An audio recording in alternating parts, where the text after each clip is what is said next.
Hi, I'm Sam from the Unity of Life, and if you watched our last video, you will know that this video is going to be on the brief history of Formula 1.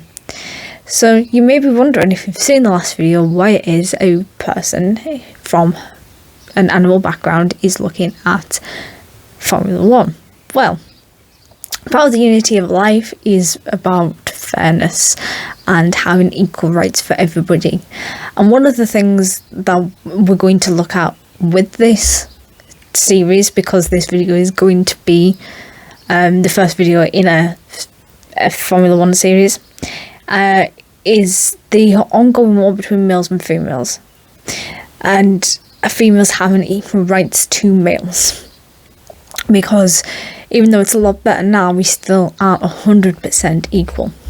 So we'll start off with a brief history of Formula 1, because it is very interesting to find and to understand where this sport came from in the first place, what sort of period it started in, to be able to understand where we are today. They aren't the most diverse and fair sport out there. However, they are making steps in the right direction to try and resolve this issue. But they're taking little baby steps in the right direction, and it is going to take time. So after we've looked at this episode in the brief history, we are then going to move on and talk about each episode in the Drive to Survive Netflix documentary series. If you've not seen that series, I highly recommend that you do watch that series, but you don't have to have watched it to be able to watch and understand I'm going to be talking about in these videos. Basically, if you don't know about it, we are looking at, it looks mainly at what goes on behind the scenes, the rivalries, and not the stuff that goes on track, and negotiating and signing contracts. So it's very exciting and very interesting to see what actually happens off the track, because it's not something that the fans do get to see very often. After that, we are then going to be moving on to women in motorsports. Just motorsports in general, it does not necessarily have to be F1 related. Okay, so on to today's video. The modern era of the sport that we know of now, it started in 1950. So way back in the 1950s, it was still a very white male dominant world, okay? Unless you were white and male, you didn't really have much of a chance of racing. However, there is one female that I will be talking about later on in this series that was racing in, I think it was the 60s. So, but it wasn't in F1, she was a rally driver. So even though today's sport that we know it as is started in 1950, its roots can be traced back to 1890, some 131 years ago. And it started with just road races in France. There was no special tracks or anything like that we have today. It was purely just a road race, and even the road races that we have today, at least they're closed and turned into a track for the drivers to go through. So from 1819, the racing obviously was a really huge sport right up into the 1930s. However, with World War II and World War One, it made it a lot harder for racing to happen. So it all sort of stopped in the 1930s because of the Second World War, and then started again in the 1950s. So this is where it gets interesting, because it actually then became Formula A. However, it didn't have that name for very long before it became, as we know it today, as Formula 1.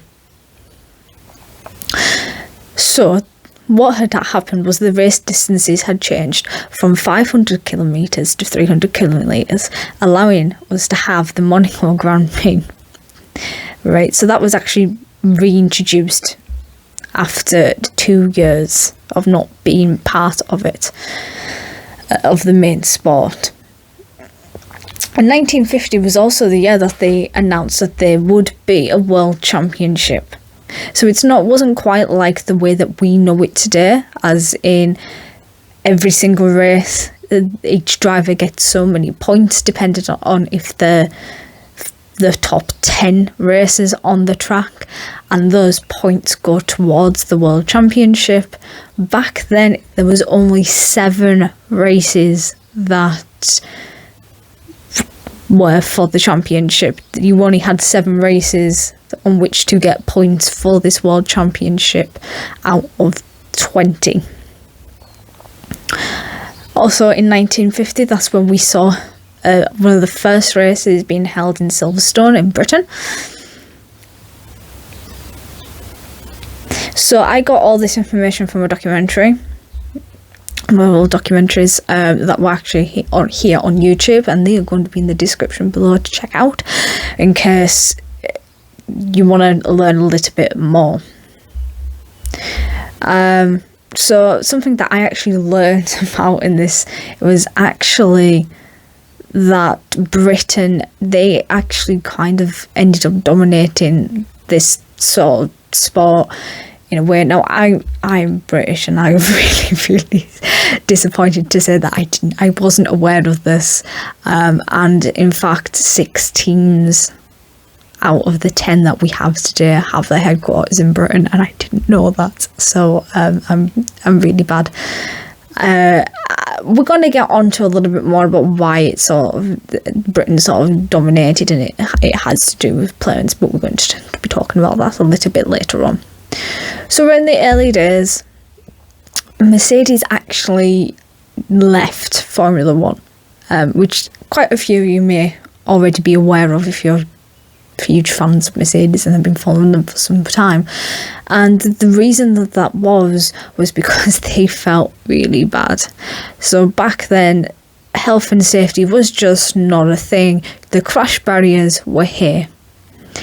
It was just stacks of hay. And spectators could be on the edge of the track, and they could be behind the hay, but the hay wasn't going to stop any cars if they crashed. And unfortunately, this is what happened to Mercedes. One of their cars actually did crash going through the hay barriers, and it killed 80 spectators. So this meant Mercedes did not participate in Formula One for almost 30 years before they made their comeback. So with the German team completely out of the way, this gave the Ferrari the chance to dominate this sort of sport and being one of the best and top drivers at teams rather. However, 10 years after Ferrari was dominating this sport, Britain got the upper hand. Now remember when I said about Britain dominating the sport? Well, this is why. And it was because of the aerodynamics of British planes. And the reason I'm saying this is because some engineer had a very smart and wise idea to look at the aerodynamics of planes, because planes, they obviously fly, and aerodynamics is very important. So because they looked at these planes, they were able to get the best aerodynamics for their cars. So where did we get planes from in the first place? Well, we looked at creatures in nature that could fly. Okay, these creatures being like this little guy, who I have called Edgar. Edgar is a skeleton of a crow. Please do not worry, this is not a real crow. It is a plastic Halloween skeleton. Okay? And yes, it's a crow called Edgar. If anybody gets the irony of that, I'd be really impressed. Anyway, so because we learned about the aerodynamics of birds, we were able to put that knowledge to good use, and we created aeroplanes, which then led to Formula One cars. So we have quite a lot to actually be thankful and grateful for birds. And the reason I bring that up is for a later video that is going to be showing you about the animals and the things that they've inspired engineers to create. So keep an eye out for that. back to the brief history of Formula One, however, Williams started their team in 1969. Now, I know that they're not the best team at the moment as the day stands. However, back then they went from virtually nothing to being one of the best teams on the track. So another thing I would like to point out about these documentaries was that they were all white men that were mentioned in these documentaries or appeared or did any interviews, and the documentary, as far as I'm aware, had been recorded in the last 21 years, so that's a little bit concerning because women obviously had more rights in 21 years ago than what they did back in the 50s and the 60s. But anyway,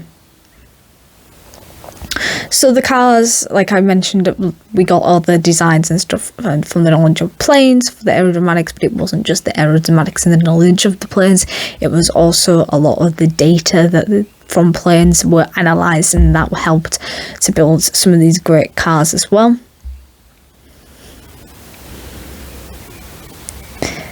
And that is pretty much all I have on the brief history of F1. And like I said, it was brief. It was very brief. I know I didn't really tell you an awful lot, but the sport is very complicated. The history is also very, very complicated.